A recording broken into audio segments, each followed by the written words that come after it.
신뢰란 무엇일까요? 간단히 말해 신뢰는 믿음입니다. 우리는 사람을 신뢰할 때 그의 성실성과 능력을 믿습니다. 반면 불신은 의심을 낳죠. 우리는 사람을 신뢰하지 않을 때 그의 성실성, 의도, 능력, 실적을 의심합니다. 또는 우리는 경험을 통해 신뢰에 기초한 관계와 그렇지 않은 관계의 차이가 있음을 알고 있죠. 경험은 우리에게 그 차이가 하늘과 땅만큼 크다는 것을 분명하게 말해줍니다. 상사, 동료, 직원, 고객, 배우자, 부모, 형제, 자식, 친구 가운데 돈독한 신뢰관계를 유지하고 있는 사람을 한 명 떠올려 봅시다.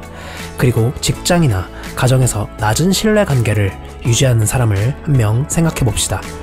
분명히 많은 부분에서 차이가 나죠. 예를 들어 소통을 생각해 봅시다. 높은 신뢰관계에서는 말을 잘 못해도 사람들이 당신의 말뜻을 잘 이해합니다.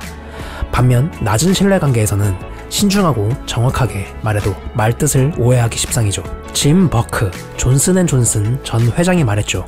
신뢰에는 성공하기 위해 얻으려고 노력하는 거의 모든 것이 담겨있다. 부부관계, 친구관계, 혹은 사회적인 관계든 신뢰 없이 성공하는 인간관계는 없다. 그것은 기업도 마찬가지다. 특히 대중을 상대로 하는 기업은 더욱 그렇다. 그렇다면 신뢰는 어떻게 작용할까요? 어떤 사람이 진실하고 정직하더라도 성과를 얻지 못하면 완전히 신뢰하기 어렵습니다. 그 반대의 경우도 마찬가지죠. 어떤 사람이 재능과 기술이 뛰어나고 실적이 좋더라도 정직하지 않으면 신뢰할 수 없습니다. 예를 들어 누군가의 성품이 신뢰할 만하다면 집을 떠나 있을 때 아이를 맡길 수 있습니다. 하지만 비즈니스 상황에서 비즈니스 역량이 없으면 같은 사람도 신뢰하기 어렵죠. 반대로 비즈니스 상황에서 신뢰하는 사람이더라도 선뜻 아이를 맡기지는 못할 것이죠. 그가 정직하지 않거나 능력이 없어서가 아니라 내가 원하는 형태로 보살필 수 있는 사람이 아니기 때문입니다. 신뢰는 성품의 측면에서 생각하는 것이 보다 자연스러울 것 같지만 역량의 측면에서 생각하는 것도 중요합니다. 실제로 사람들은 일을 잘하는 사람을 신뢰합니다.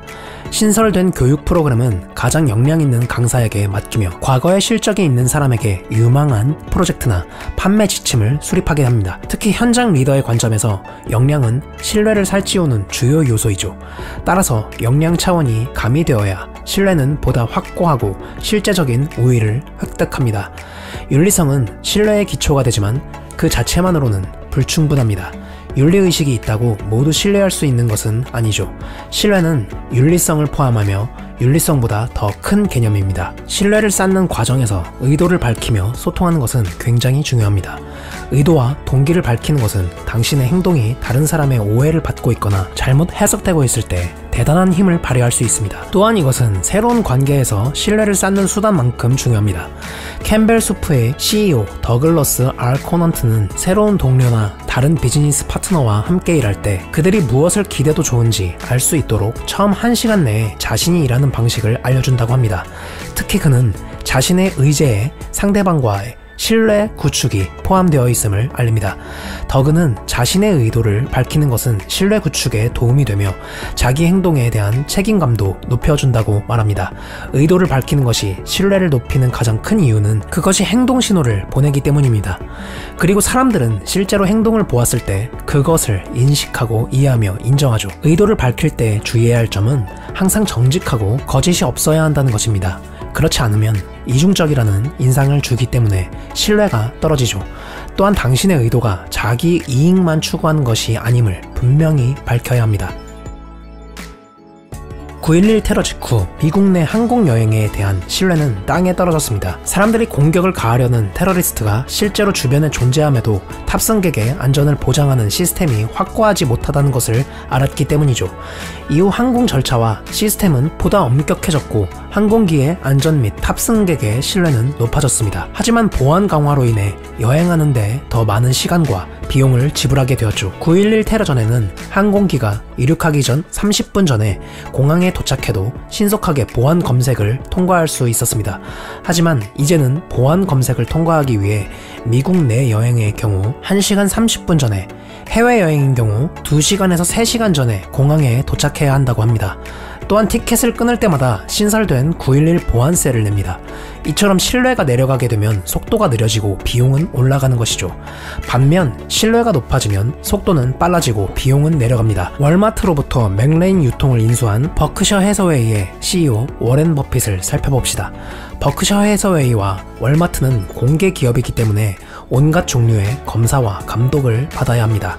일반적으로 이 정도 규모의 합병에는 여러 달이 걸리고 모든 자료를 검증 및 확인하기 위해 수백만 달러를 지불해가며 회계사 감독관 변호사를 동원합니다.